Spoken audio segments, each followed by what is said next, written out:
ہمیں حاصل ہے، موسم بڑے اچھے حاصل ہیں، تمام سہولتیں ہمیں حاصل ہے، اس سب کے باوجود ہم قرآن مجید پڑھنے کے عادی کوئی نہیں۔ میرے والد گرامی کے استاد محترم اور پیر مرشد سید حسین احمد مدنی رحمت اللہ علیہ جیل کے اندر ہے، آزاد نہیں، جیل کے اندر ہے۔ رمضان کا مہینہ قریب آ گیا، سوچنے لگے لگتا ہے اس مرتبہ رمضان بغیر قرآن کے چلا جائے گا، اس لیے سوچتے تھے کہ سید حسین احمد مدنی رحمت اللہ علیہ عالم تو تھے لیکن حافظ قرآن نہ تھے۔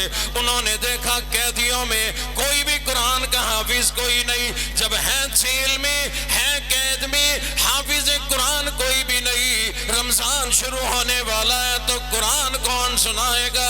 اسی پریشانی کے اندر حضرت مدنی فرماتے ہیں میں نے ایک سپارہ زبانی یاد کر لیا، ایک سپارہ میں نے حفظ کر لیا، ادھر رمضان کا چاند نظر آ گیا، رات کو تراویحوں میں میں نے ایک سپارے سے تراویح پڑھا دی، ایک سپارہ تراویحوں میں سنا دیا، اگلے دن ہمت کی دوسرا سپارہ یاد کر لیا، رات کو وہ تراویحوں میں سنا دیا، تیسرے دن تیسرا سپارہ یاد کیا، رات کو سنا دیا۔ فرماتے ہیں یہ سلسلہ چلتا رہا، آہستہ آہستہ میں یاد کرتا رہا، سناتا رہا، ایک دن وہ بھی آیا، ادھر رمضان ختم ہوا، ادھر حضرت مدنی کا قرآن ختم ہو گیا۔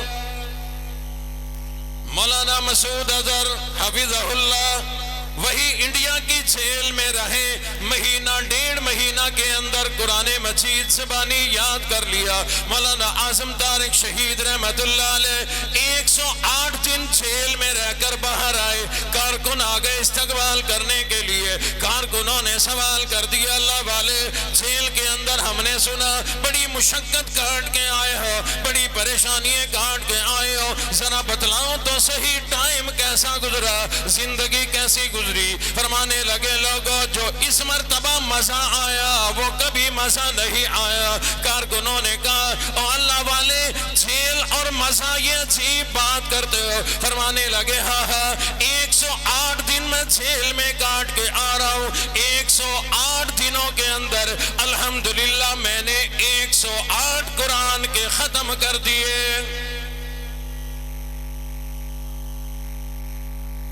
میں نے عرض کیا ہم تلاوت قرآن کے انکاری کوئی نہیں،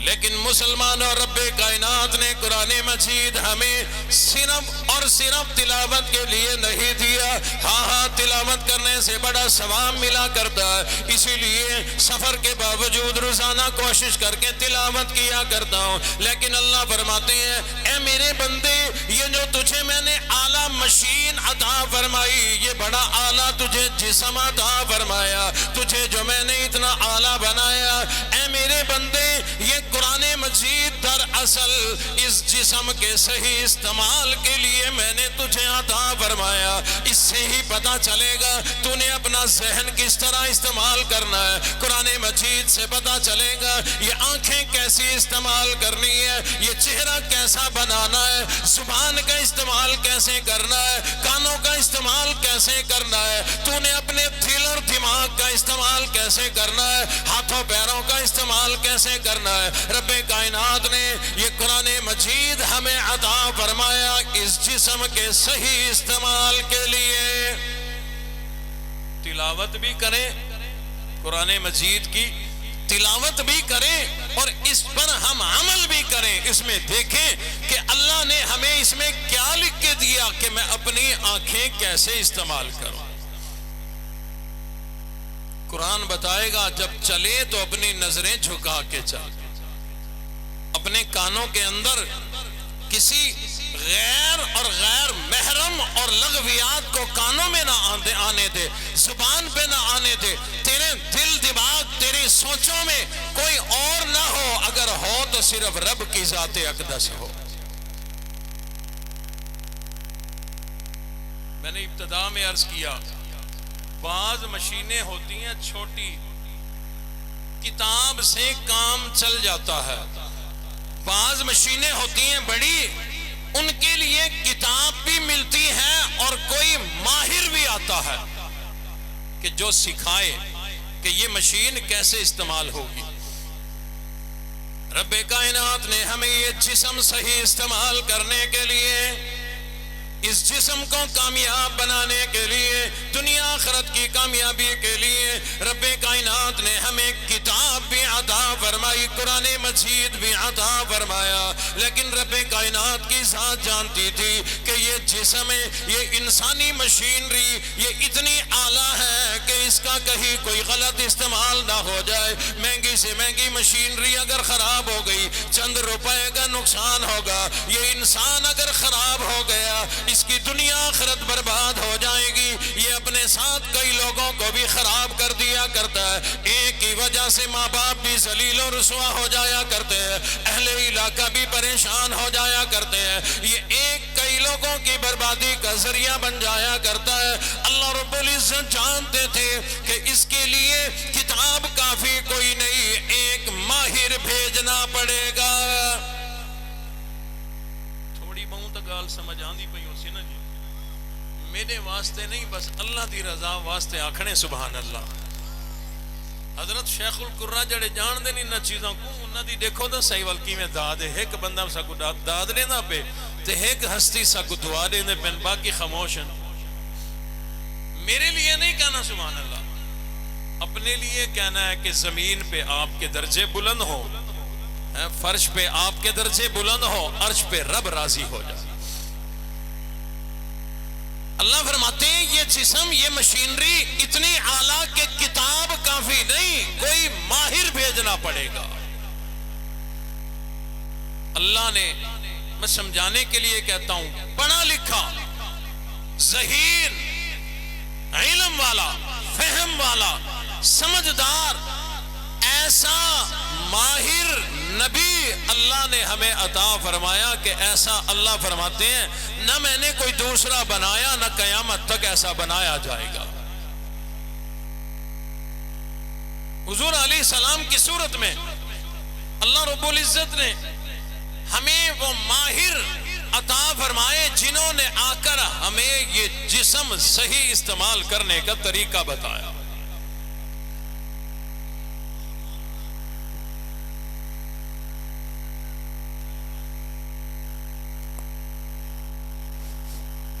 شان مصطفیٰ، شان صحابہ، عظمت قرآن، صاحبزادہ قاری محمد حنیف بلال حنیف ملتانی صاحب، صاحبزادہ قاری محمد بلال حنیف ملتانی صاحب. نعرہ تکبیر.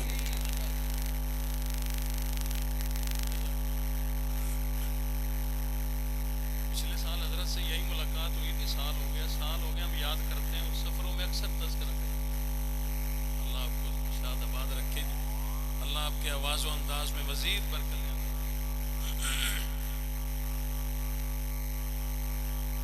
اللہ رب العزت نے حضور علیہ السلام کی صورت میں ہمیں وہ ماہر عطا فرمایا. یہ میں اپنی طرف سے باتیں نہیں کر رہا، یہ کئی آیات کا مفہوم ہے. حضور کے آنے کا مقصد کیا تھا؟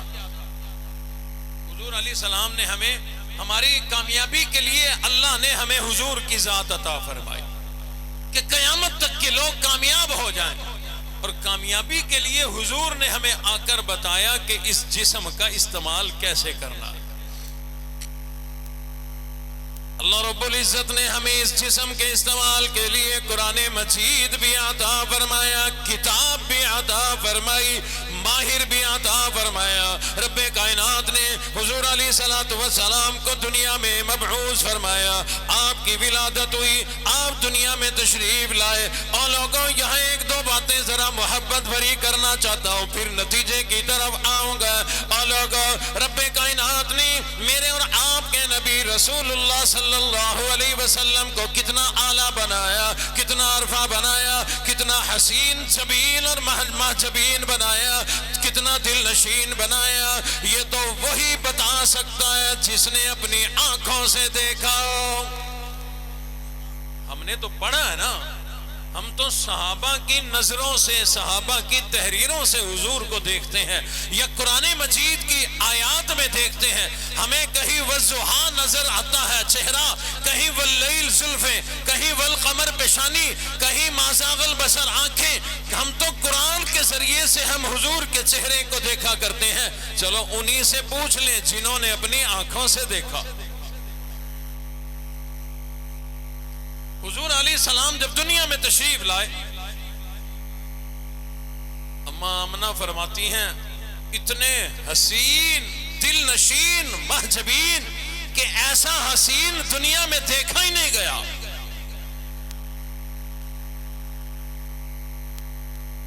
اور عجیب بات یہ، اللہ نے صرف حسن ہی اعلیٰ نہیں بنایا تھا، اللہ نے جو چیز بھی عطا فرمائی وہ بڑی اعلیٰ عطا فرمائی.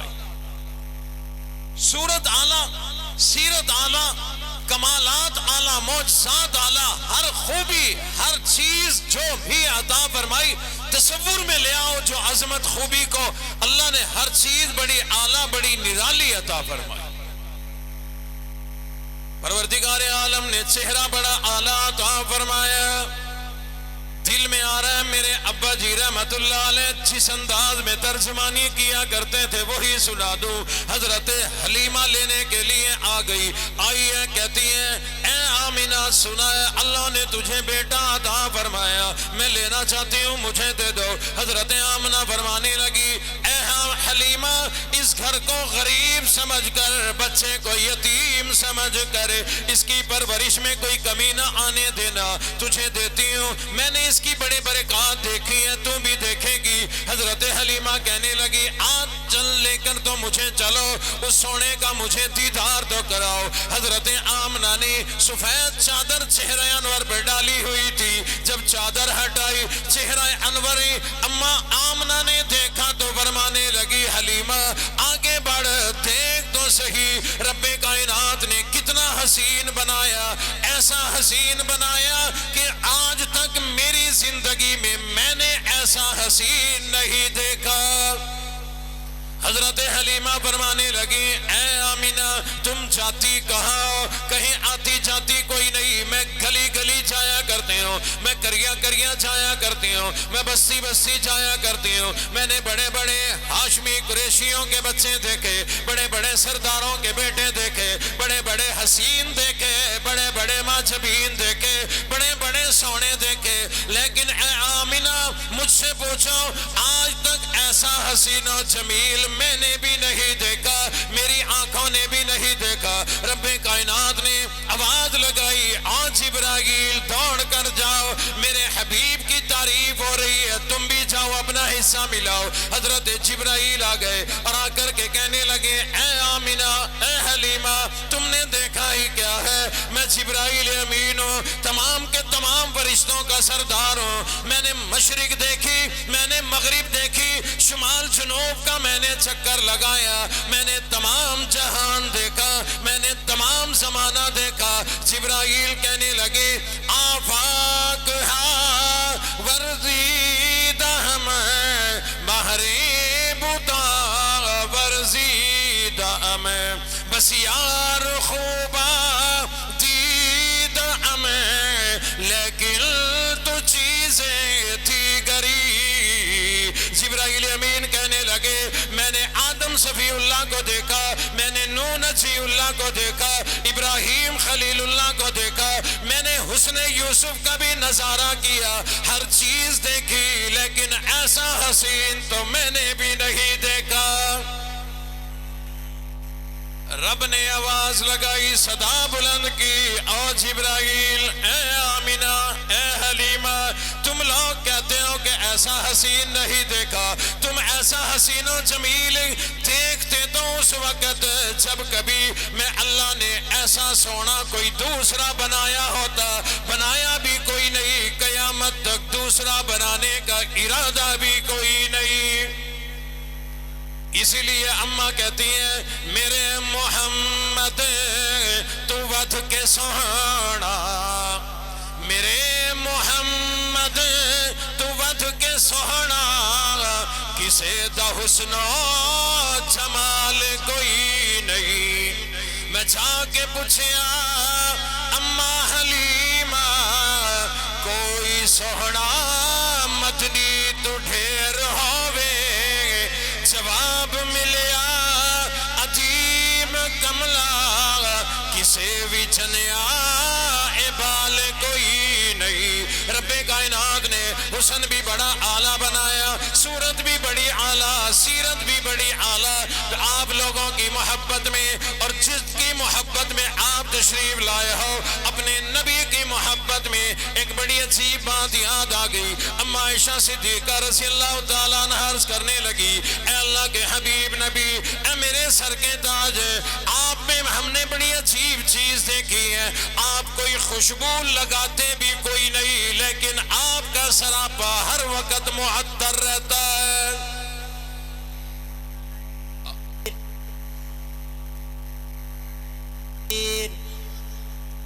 عظمت قرآن شان ختم نبوت شان صحابہ عظمت صحابہ عظمت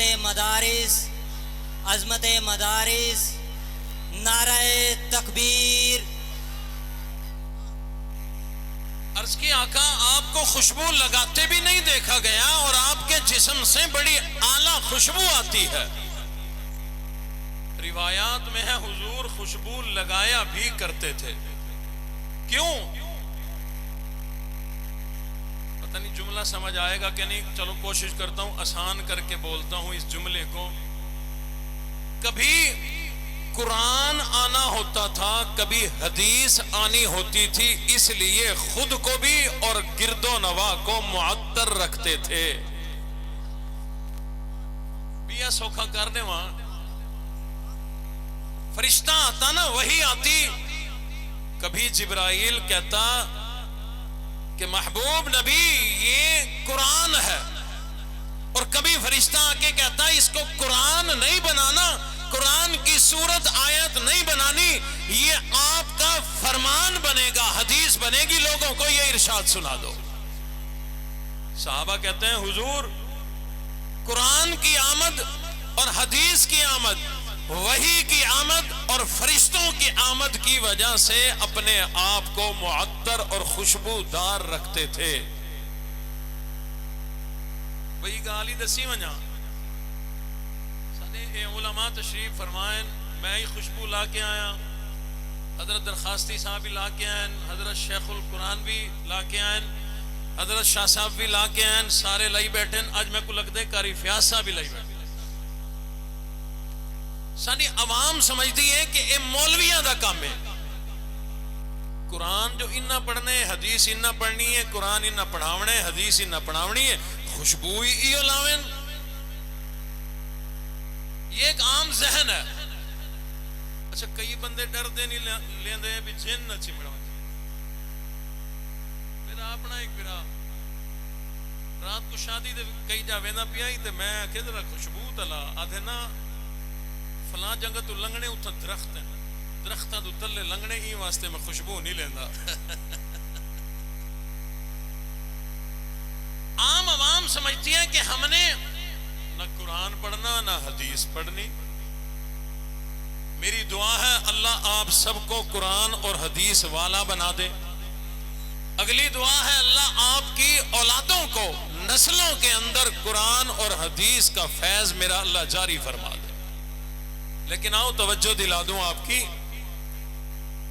آپ لوگ نماز پڑھتے ہیں سارے کیڑا کیڑا پڑھتے ہیں آج فجر دی پڑھی ہے سارے ماشاءاللہ اللہ استقامت نصیب فرمائے جب ہم قرآن پڑھتے ہیں توجہ ٹائم تھوڑا ہے 15 منٹ باقی صرف جب ہم قرآن پڑھتے ہیں آپ بھی ہم بھی مولوی قاری بھی اور عوام بھی سب لوگ نماز کے اندر قرآن بھی پڑھتے ہیں حدیث بھی پڑھتے ہیں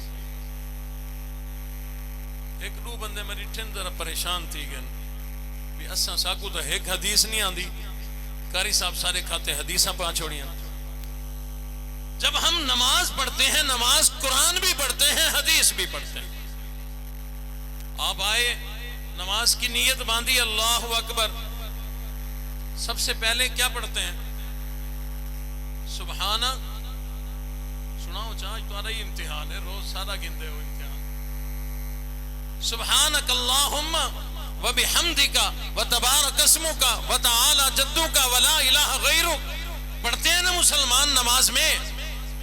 یہ کون سے سپارے میں ہے؟ کون سی سورت میں ہے؟ یہ قرآن نہیں ہے، یہ حدیث